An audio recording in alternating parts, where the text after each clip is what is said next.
So, hello, Raquel. Hello, how are you? I'm really well. I'm really well. Good. I am excited about our interview. I'm glad you agreed to be interviewed for the Confidence Chronicles. Of course, as soon as I saw you with your red hair Yeah, and then it your was all your red. Yeah. energy and your coolness, I knew I couldn't say no. Oh, I'm so glad. Do you know that I admit to dressing a certain way that day? I mean, with my little snakeskin tights, everything, because I'm figuring, you know what, people are going to remember it. I just need whatever I can to be remembered when I'm meeting these people. Oh So wow! part of it was planful, I have to admit. Well, it worked because you're one of the only people I remember meeting. Oh, really? But what I wanted to talk about was in part your book. But, Okay. it's just, your book, of course, it's a memoir, Bird of Paradise, How You Became Latina. And in there, I mean, this is all part, as I'm seeing it, of this cultural activism that you're very much a part of. But the theme throughout here, of course, and even cultural activism, is about finding your identity and that you weren't willing as a child to accept the identity or the labeling that your parents and the community were giving you. And I was wondering if you could just talk a little bit about that. Well, when Bird of Paradise, How I Became Latina is really two books in one. And the first part is a nod to Paraíso, to paradise, the neighborhood that I kind of grew up in the Dominican Republic in Santo Domingo with my mother's family. And the neighborhood that gave me stability and where I was able to really form a bond with my maternal grandmother, who kind of instilled that value, maybe she, even unknowingly in me, to question everything and really not accept what's before me. And then I eventually, after, as you saw in the book, a few years, went to live with my dad for good in New York City, where I was born.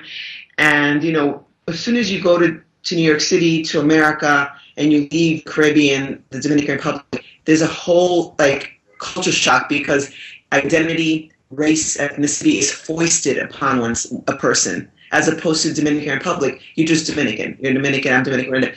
But here, it's such a culture obsessed with race and appearance and putting people and things in boxes and using those boxes to put yourself above. You know what I mean? So it's basically There's a big pecking order, right? yeah. And I just couldn't get used to that. I couldn't get used to that idea. And then when I always remember the love and the unconditional love my Dominican family showered upon me in the Dominican Republic. And when my father, when I was here, was trying to, encourage me to fit in, to be white, if you will, and therefore, be better than the other people around my community. And then when I went to parochial school and I saw how I was learning history and saw how they were talking about certain groups of people and how they were putting down other groups of people, something in me just sparked to, kind of rebel against that idea. And it's funny because, when, I don't know if I told the story in North Carolina when I was there, but I remember when I called my grandmother, my maternal grandmother, to tell her, I sold a book, this thing is going to be published. She started laughing hysterically. I couldn't hear the noise. And I was like, are you okay? She was going, and I'm like, are you all right? And I'm like, are you laughing?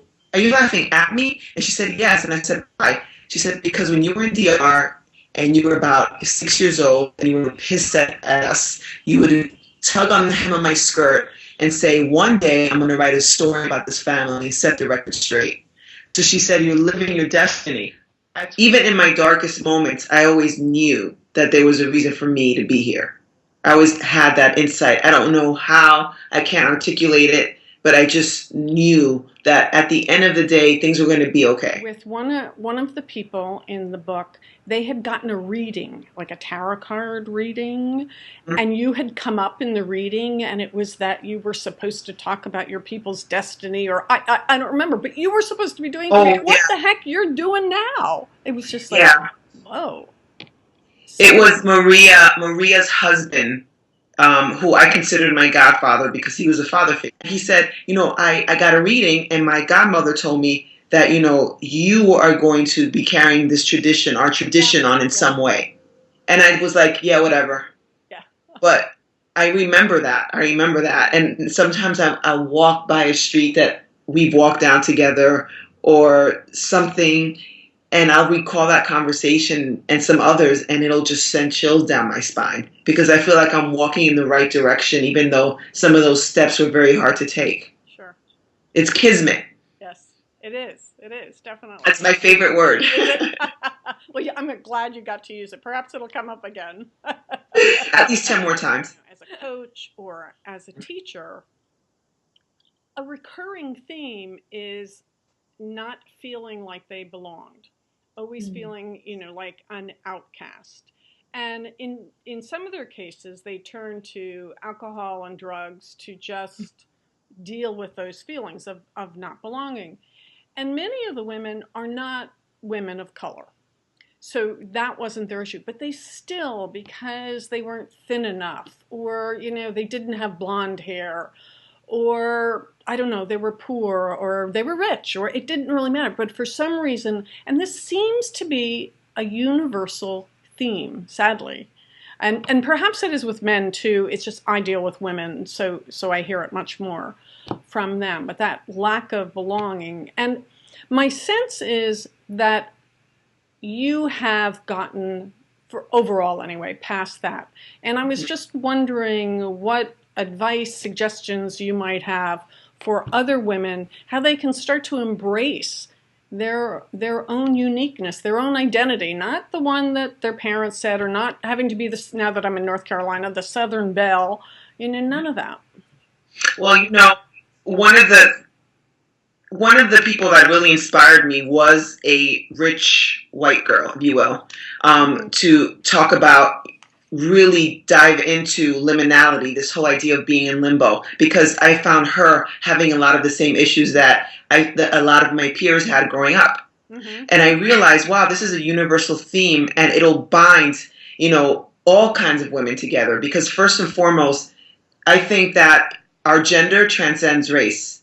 We have a sisterhood, and I feel like, we have to be able to not be afraid to rely on each other, to lean on each other. And I think that women, we have issues with misogyny, sometimes more so than men do. We hate each other. We project our own insecurities. And I think that once you just learn how to accept yourself, and the way I do it is every day is a new day. Don't put the pressure of society. You know that it's crazy. We're always commenting about, oh, this is crazy, or that's crazy, the way they're running the government is so crazy, or whatever. So if we can apply that to the way people perceive and define beauty, just relax. Sometimes I'll have a friend who, I don't want to go to the gym because I feel like I'm too fat to go to the gym. I feel like I need to be in a certain size before I enter. I said, nobody cares. You're your own temple. You are your own church. You are your own history book. You have to be able to give thanks to that history, to that temple, before you lose yourself completely. And I find that sometimes that works. Sometimes it takes a little bit more work with some of the women that I know of all races. But I feel like once you understand that identity is always shifting, that we're not containable, we're so cosmic that you can't contain us. Once you start to free that little spark inside of you, I feel like you do start walking differently, sitting differently, talking to people differently. And I feel like, more of us need to do that.